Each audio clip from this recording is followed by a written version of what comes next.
আগের যুগে কিন্তু আমাদের এই গ্রাম বাংলা এমন ছিল না। একদমই ভিন্ন একটি রূপ ছিল আমাদের এই গ্রাম বাংলার। তখনকার যুগের মানুষ একদমই সহজ সরল ছিল। সে সময় শীতের মধ্যে খুবই পরিচিত একটা ডাক শোনা যেত। শুনেই লেপের তলার আরাম ছেড়ে ছেলেপুলের দল লাফিয়ে উঠত। তখন প্রায় সব বাড়িতেই ঢেকির প্রথা ছিল। পিঠের সময় ঢেকিতে চাল গুঁড়ো করা হতো। মেহমান আসলে রাতভর পিঠাপুলি বানাতো বৌঝিরা। সে যুগে বিনোদনের তেমন কোনো মাধ্যম ছিল না। মানুষকে বিনোদন দেওয়ার জন্য দেখা যেত ছোট্ট একটা বাক্স নিয়ে প্রায়ই হাজির হয়ে যেত বাইস্কোপওয়ালা। সেই থেকেই বিনোদন শুরু। দূর দূরান্ত থেকে চলে আসতো ফেরিওয়ালা। সবুজ শ্যামল এই বাংলার ভিতর দিয়ে বয়ে গেছে আঁকাবাঁকা নদী, চলছে পালতোলা নৌকা। শোনা যেত সেই গানগুলো।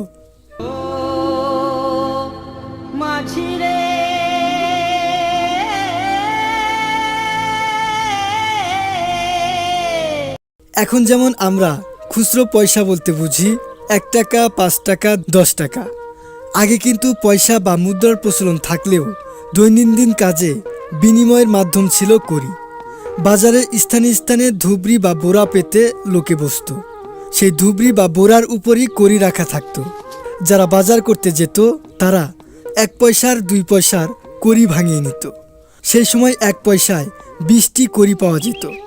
এখন আমরা টাকা কড়ি, পয়সা কড়ি বলে থাকি। শাক, আনাজ, তরকারি এই কড়ি দিয়েই কেনা হতো। তখনকার দিনে মুগুর ভাঙা ও ব্যায়ামের চর্চা ছিল।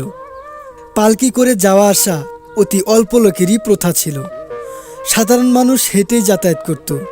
4-5 মাইল হেঁটে যাওয়া তাদের কাছে কিছুই মনে হতো না। তখনকার দিনে লেখাপড়ার ব্যবস্থাও একদম অন্যরকম ছিল। অনেক ছেলেপুলেকে দেখা যেত ভোরবেলা গরু নিয়ে চরে যেত গরু চড়াতে, এবং তারা ফিরত একেবারে সন্ধ্যাবেলায়। তখন তো আর দাঁতের ডাক্তার ছিল না, সেজন্য হাতুড়ে ডাক্তারের বেশ প্রচলন ছিল। নিস্তব্ধ দুপুরবেলা প্রায়ই একদল ফেরিওয়ালা হেঁকে যেত, দাঁতের পোকা বের করবে গো। সে সময় মানুষ সর্ষের তেলও প্রচুর মাখত। সকালে আদা ছোলা ও মুগের ডাল ভাজা খেত, এবং বিকেলে কিছু ফল। তখন অনেকে পাকুয়ার জলে গোসল করত, আর যারা পারত তারা কাছাকাছি পুকুরে ডুব দিয়ে আসত। সকালে পুকুরে গোসল করা ও সাঁতার কাটা তখনকার প্রথা ছিল। তখন এখনকার মতো তেমন জামা পরারও প্রচলন ছিল না। ছেলেপুলেরা বাড়িতে খালি গায়ে ও খালি পায়েই থাকত। বড় হলে ঠনঠনে চটি পায়ে দিত। তখন এর দামও অতি সামান্য ছিল।